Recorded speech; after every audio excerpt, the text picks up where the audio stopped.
Later generations shuddered upon hearing the sage's prophecy about Zhuge Liang's fate that left the world in awe. If someone could foresee Zhuge Liang's future, predicting every detail with chilling precision, would you believe it? A man seldom mentioned in history books, who neither held military power nor fought for fame and fortune, yet with a single statement altered the destiny of an entire era. Who dared to assert that no matter how talented Zhuge Liang was, he would never be able to fulfill his grand ambition? And why does that prophecy still send shivers down our spines today? In this video, you will meet a mysterious figure, a true sage who left an invisible mark on the history of the Three Kingdoms. Stay with us until the end, because the deeper you go, the more astonished you will become.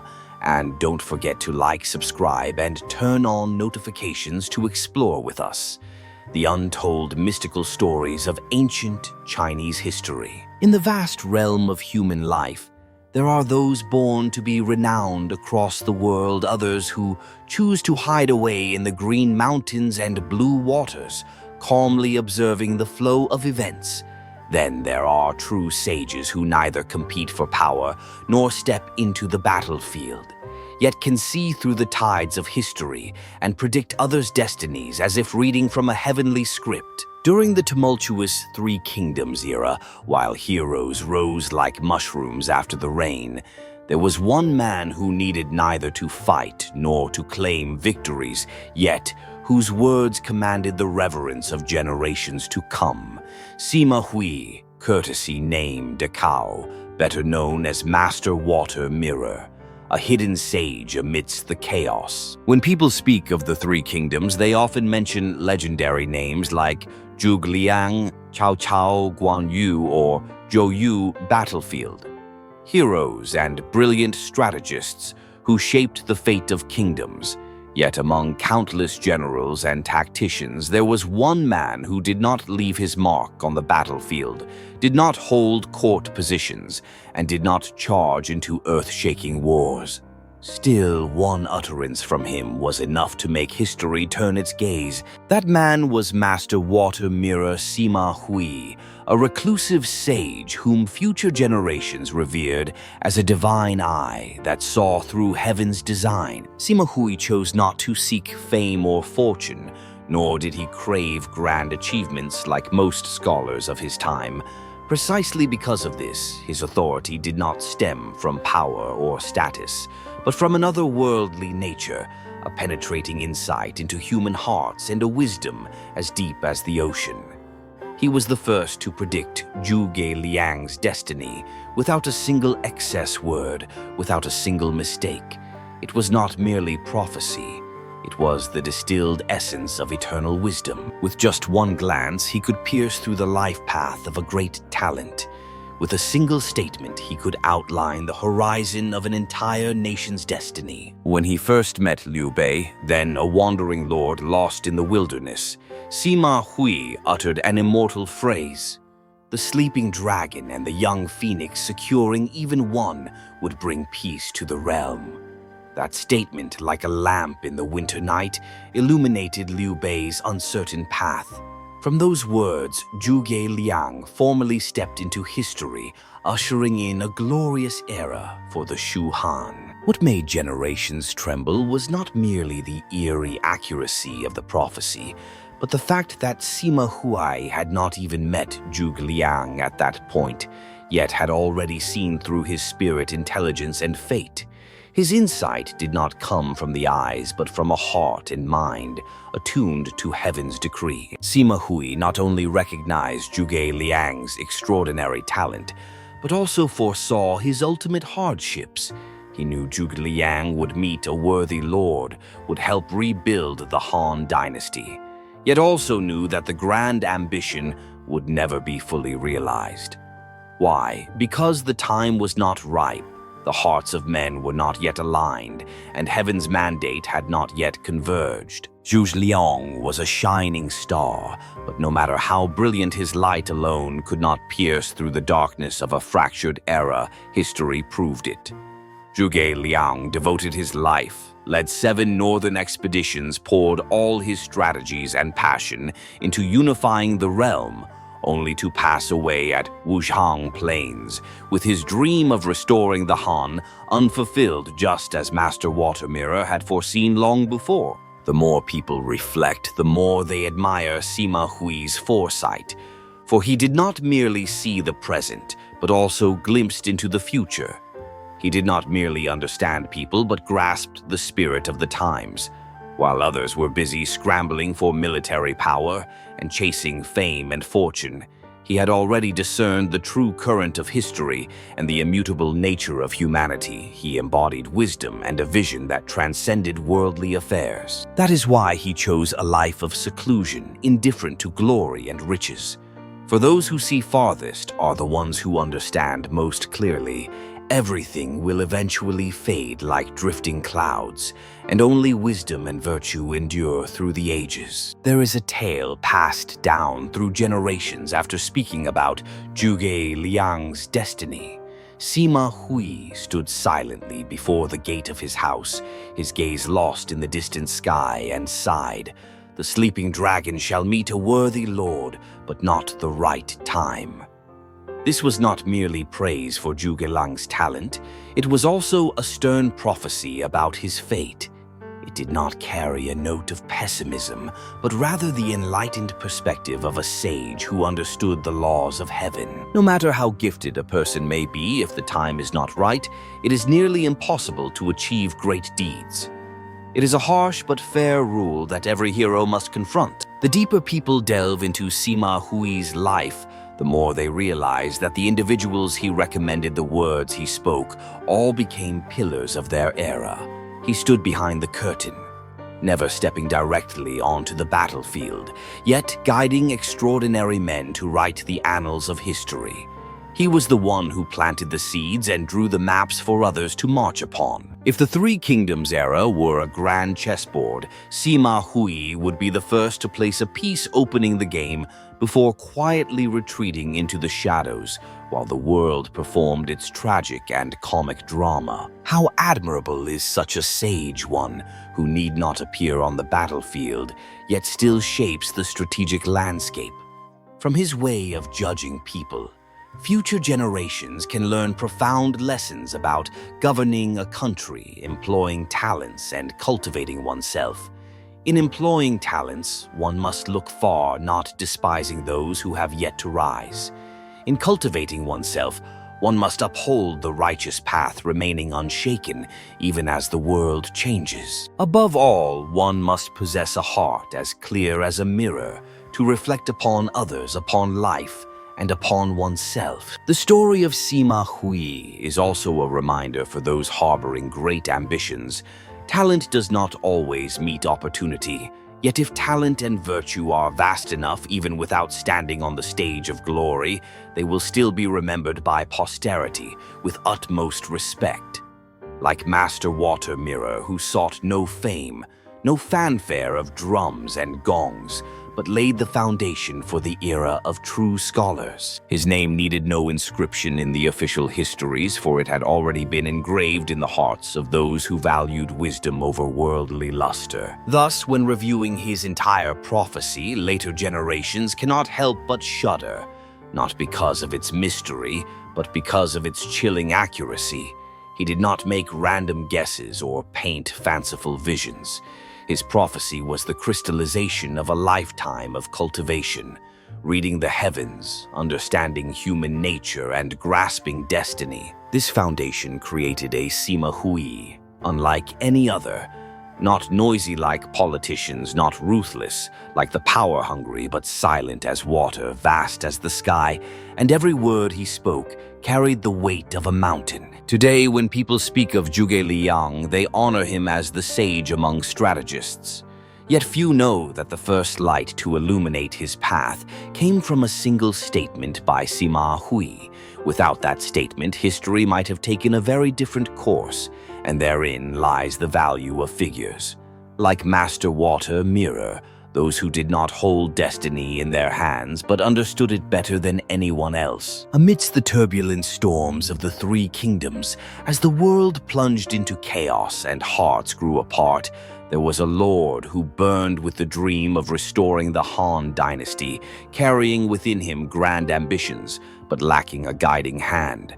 That man was Liu Bei, who wandered 3 times in hardship, once served beneath others, lost ground in Jing province, lost brothers and generals. In those sorrowful years, what he lacked was not ambition, but a true master.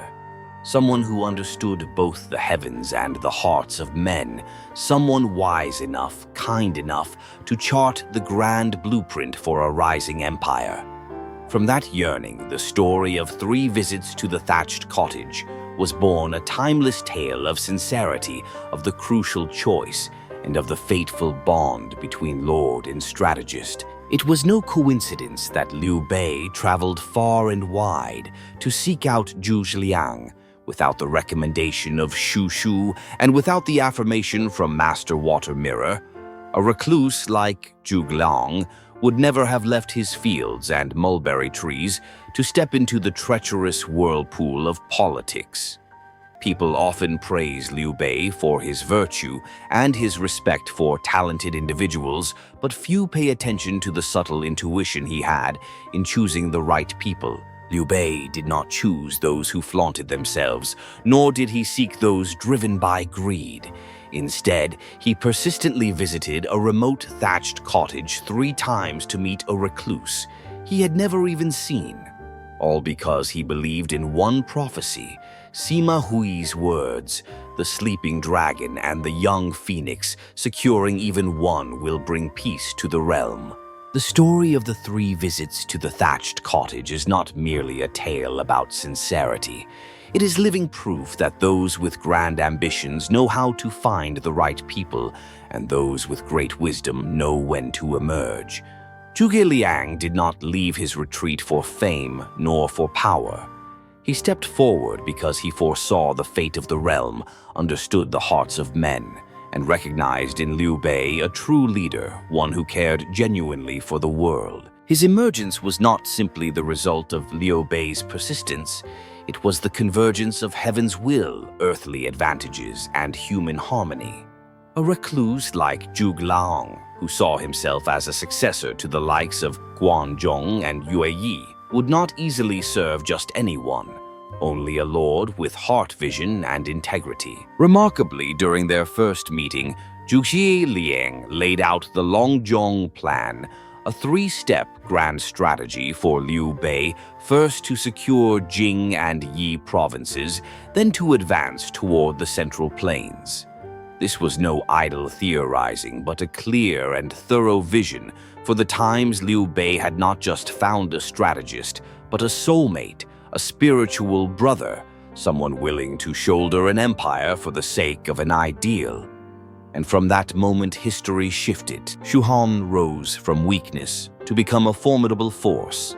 The 3 kingdoms, once a chaotic idea, became a defined reality, Wei Shu and Wu 3 powers dividing the land. Yet, what chills posterity even more is the sorrowful prophecy of Sima Hui. After Zhuge Liang descended from the mountains, Master Water Mirror stood silently at his gate and lamented, "Zhuge Liang has found a worthy lord, but not the right time."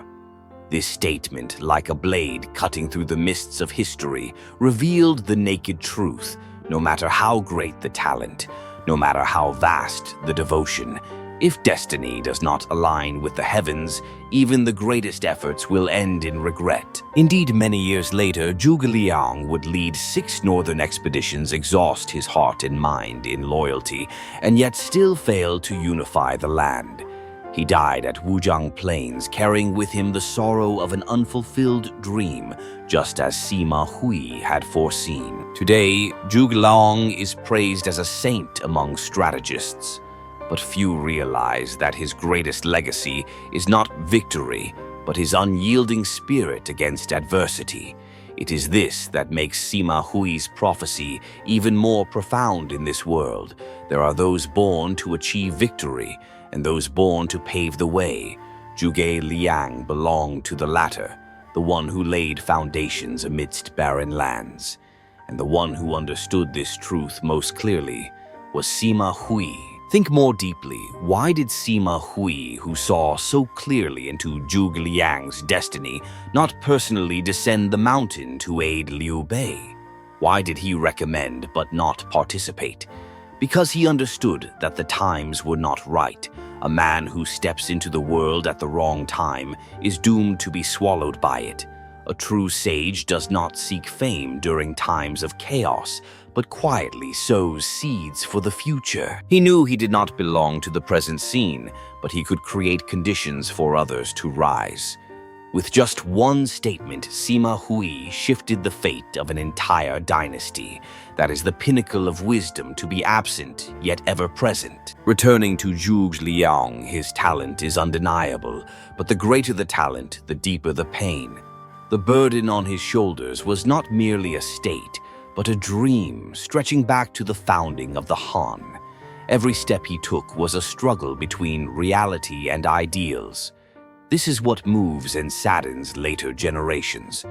A man like him, had he been born into a time of peace, would have been the greatest prime minister. Yet born into an era of chaos, his brilliance was trapped within endless schemes and struggles, never finding rest. Sima Hui's prophecy, though seemingly pessimistic, is actually a profound understanding of destiny. It is a vision not bound by success or failure, but oriented toward the essence of things. He did not measure greatness by triumphs, but by the value one leaves behind. In his eyes, Zhuge Liang did not need to unify the realm to become great. Simply by living and fighting for an ideal, he had already inscribed his name into history. And this ultimately is the manifestation of true wisdom. Reflecting on Zhuge Liang's life proves an eternal truth.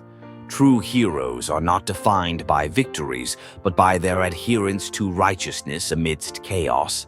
Thanks to this vision, Sima Hui became the teacher of an era, not because he taught many disciples, but because he taught the right one. A teacher who needed no classroom, no title, just one word, one glance was enough to change the course of history. If Sima Hui is honored by later generations as the master of strategy and wisdom, then Dong Yuan is revered as the hidden martial saint. One embodied the depth of intellect like the boundless sea, the other the force of thunderous might. Yet both chose lives of seclusion, indifferent to fame and fortune. Thus they became known as the two greatest hidden masters of the Three Kingdoms era. People often remember only those who fought on battlefields or schemed in royal courts, forgetting that some of the greatest talents chose to remain hidden quietly, laying the foundations upon which others would later change the destiny of the world. Who was Dong Yuan? History does not record him clearly. Only legendary tales passed down speak of a man of unmatched martial prowess, swift and elusive, who once single-handedly stormed into a Xiongnu camp, slew the generals, seized their banner, and left enemy soldiers trembling in terror. Yet what earned him even greater respect was not these glorious feats, but his final decision. He refused to serve under any warlord, declined any title or reward, and withdrew from the dusty world. Instead, he roamed mountains and rivers, silently seeking gifted children to whom he could pass on his martial arts, key cultivation, and military strategies, not to create killers, but to raise protectors of the people and the nation. Among Dong Yuan's disciples, 3 became renowned: Zhang Xiu, known as the warlord of northern lands; Zhang Yan, the great general of Chengdu; and Zhao Yun, the legendary brave general of Shu'an. Each carried a distinct character and destiny, yet all were the refined products of a master craftsman. By examining their paths, we glimpse the far-sighted vision and noble spirit with which Dong Yuan dedicated his life. Zhang Xiu, a name seldom highlighted in official histories, was nonetheless the terror of Cao Cao's forces. After learning from Dong Yuan, Zhang Xiu returned to his homeland, joined the Western Liang army, and performed feats that shook the world, including killing Cao Cao's eldest son and causing the death of the famed General Dian Wei during the Battle of Wancheng.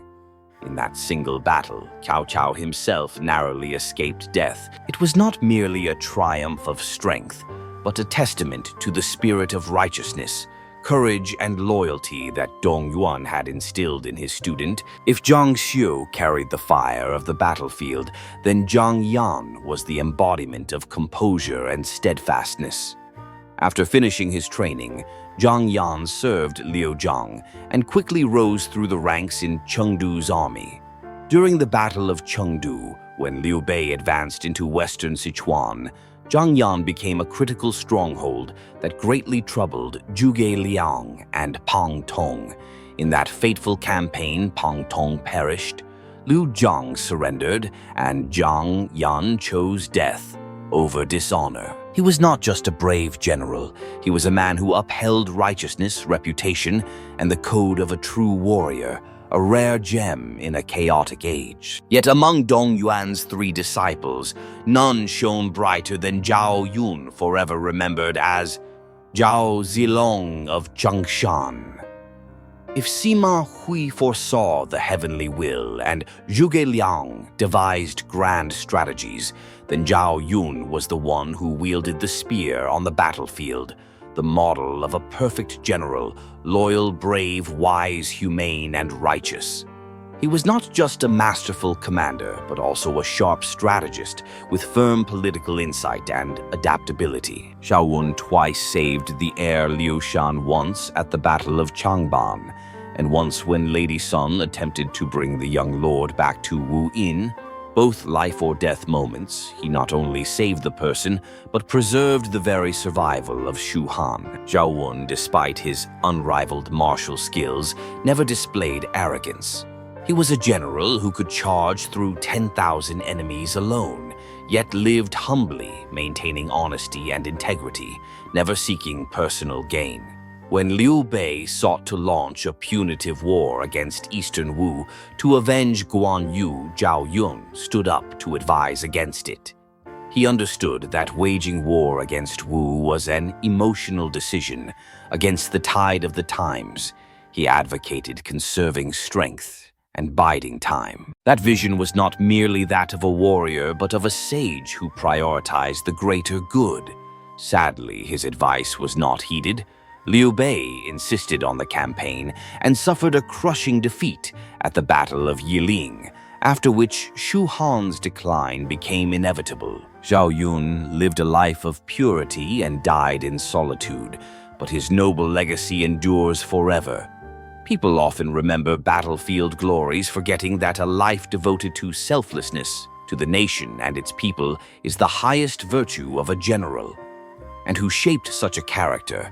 None other than Dong Yuan, who chose to impart the essence of martial wisdom only to the worthy, then quietly vanished from the world like a cool spring amid the scorching heat of summer. Dong Yuan did not establish a formal academy like Sima Hui, nor did he leave behind written military treatises. Instead, he left behind people pillars of their era. That was how he sowed the seeds of history. In his silence, he created echoes that resonated through the centuries.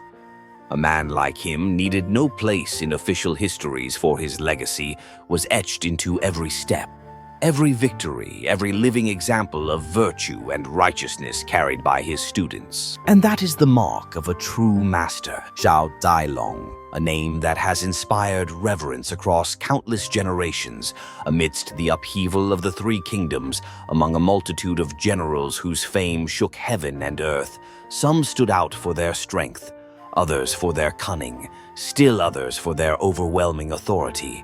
Yet among them all, Zhao Yun shone like a pure, unwavering light, a general who led with righteousness, adapted with wisdom, commanded with humanity, and served with unwavering loyalty. He embodied virtue and resilience, a living symbol of the noble man in an age of chaos. Unlike Guan Yu's fiery pride, Zhang Fei's impulsiveness or Ma Chao's fierce drive, Zhao Yun combined gentleness with unshakable will, ferocity with clarity of mind.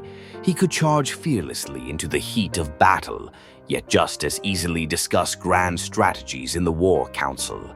His courage was not only demonstrated in his legendary single-handed charge at Changban to rescue the infant heir, but also in his steadfastness amid temptations and turbulence. When the world was crumbling and loyalties shifted as swiftly as the winds, Zhao Yun remained loyal, unswayed by changing tides, never betraying his lord for personal safety or submitting to power and wealth. Zhao Yun's loyalty was not mere blind allegiance to a sovereign. It was loyalty to an ideal rooted in his very soul. He served Liu Bei, not because the declining Han dynasty still held real power, but because he believed Liu Bei embodied the ideals of humanity, righteousness, and propriety in a collapsing world. And after Liu Bei's death, Zhao Yun continued to protect Liu Shan, even knowing that the young lord was weak and inept, because he was not protecting an individual, but safeguarding a legacy, preserving the foundation upon which peace and stability might still stand. Twice he saved the young heir, once at Changban, and once thwarting Lady Sun's attempt to take him back to Wu, acts that testified to his unwavering integrity and keen awareness of the greater cause. Zhao Yun was not only a master of warfare, but also a man of profound political insight. When Liu Bei, driven by grief over Guan Yu's death, sought to wage war against Eastern Wu, it was Zhao Yun who stood up and urged restraint to think of the fate of the kingdom, to preserve strength, and to uphold righteousness above vengeance. Sadly, words of wisdom are hard to heed in times of grief. Liu Bei pressed on, leading to a crushing defeat at Yiling. Yet Zhao Yun's actions were not in vain. He preserved the spirit of Shu Han, kept the army from being consumed by blind hatred, and upheld the integrity of the cause even in defeat. Throughout his life, Zhao Yun devoted himself wholly to the nation and its people, caring little for titles or glory. When offered high ranks and rewards, he humbly declined most of them. When entrusted with responsibilities, he served with utmost dedication. His name remained untainted by scandal. No whispers of corruption ever followed him. He was a shining example to all who came after a general who not only commanded armies, but also commanded his own heart. When Zhao Yun passed away, there was no grand funeral, no elaborate eulogies. Yet the sorrow he left behind weighed heavier than any ceremonial mourning. For a man like him, though silent and humble, imprinted his spirit and virtue deeply upon the hearts of all who remembered. At this point, one thing becomes clear. Zhao Yun was not a random product of his turbulent times, but the crystallization of a long spiritual tradition nurtured by a unique philosophy of education.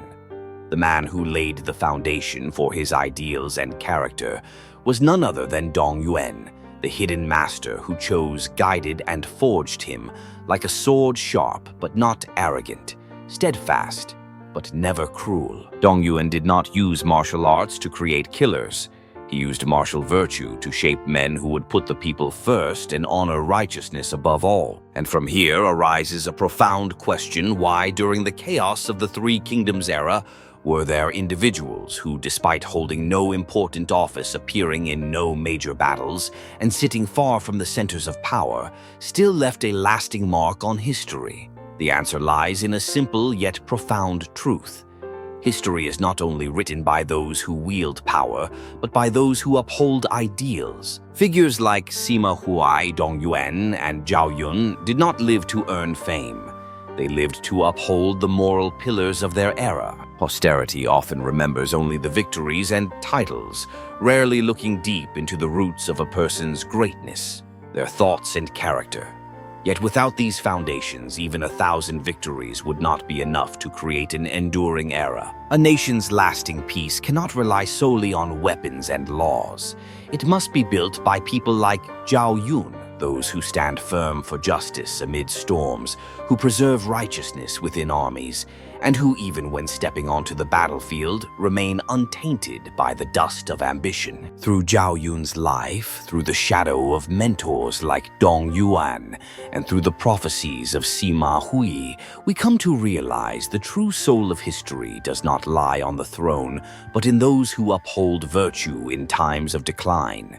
They did not seek sainthood nor monuments, but their stories endure because people revere character, not titles. The ancients said, "A general once outside may defy imperial orders." Yet Zhao Yun, through virtue alone, commanded the loyalty of soldiers, the trust of the court, and the admiration of generations. His authority came not from position, but from the heart. The world often worships brilliance, yet forgets those who stand behind the light. But it is precisely those who quietly nurture, forge, and cultivate the spirit of an era who are the true pillars of history. Sima Hui transmitted wisdom. Dong Yuan transmitted courage. One nurtured the mind, the other forged the body. One inscribed fate through prophecy, the other etched history through martial spirit. They neither walked into royal palaces nor sought high seats, but their presence echoed across ages. And with this perspective, later generations understand the achievements of Zhuge Liang, the immortal fame of Zhao Yun, the fierce battles of Zhang Xu, the tragic death of Zhang Yan. These peaks of history were built by the silent hands of hidden sages. They did not wait for recognition. They only wished to pass the flame to worthy successors.